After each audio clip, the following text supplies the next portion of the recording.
At this point, I'm going to give everything I have on the synoptic references in Justin Martyr.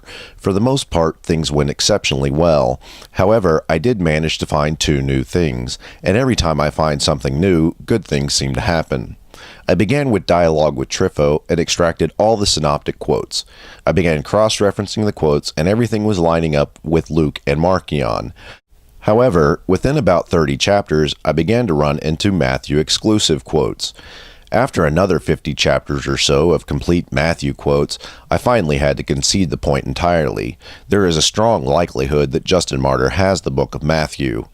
I began extracting only assumed Mark, Luke, and Marcion quotes. I went back through dialogue with Trypho, his first and second apology, and all fragments of Justin Martyr. The result of this process yielded only one solid problem to my Marcion first hypothesis. Out of maybe 100 quotes, this was a fantastic result, but I still had to explain this single problem. Here's the quote from Justin Martyr's Dialogue with Trypho, chapter 100. Now, in the Synoptic Gospels, this section is exclusively consistent with two separate quotes in Luke, Luke 1:35 and 1:38. This section was not a part of the Gospel of Marcion. This quote was the only quote in all of Justin's works that was exclusively in Luke, so that one quote could have been a very big problem.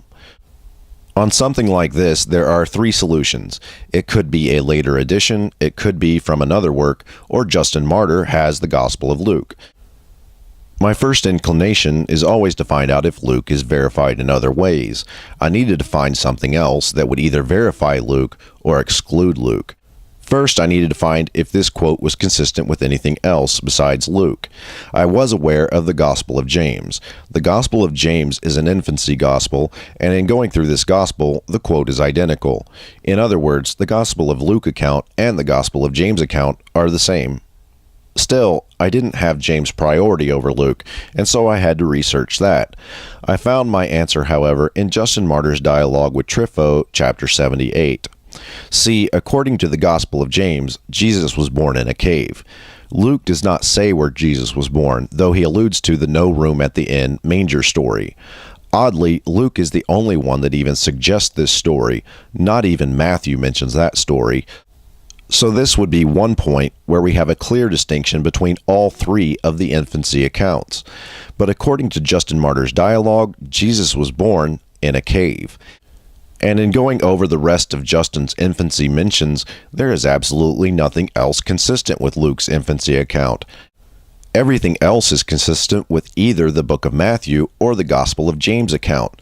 Justin Martyr is not quoting Luke in chapter 100. Justin has the Gospel of James. The Gospel of James is consistent. The Gospel of Luke is not. Along with the strong likelihood that Matthew exists here, I picked up another golden nugget. Justin has the Gospel of James. I went forward to check for Acts and the Gospel of John. There is one quote that seems remotely similar to the Gospel of John. However, neither John nor Acts appears in Justin Martyr. It would take a far leap of the imagination to get a John or Acts quote from his work. It simply is not there. What Justin has with relative certainty is Matthew, Marcion, and the Gospel of James. He also likely has some of the Pauline letters, but on this run, I was not looking for Paul.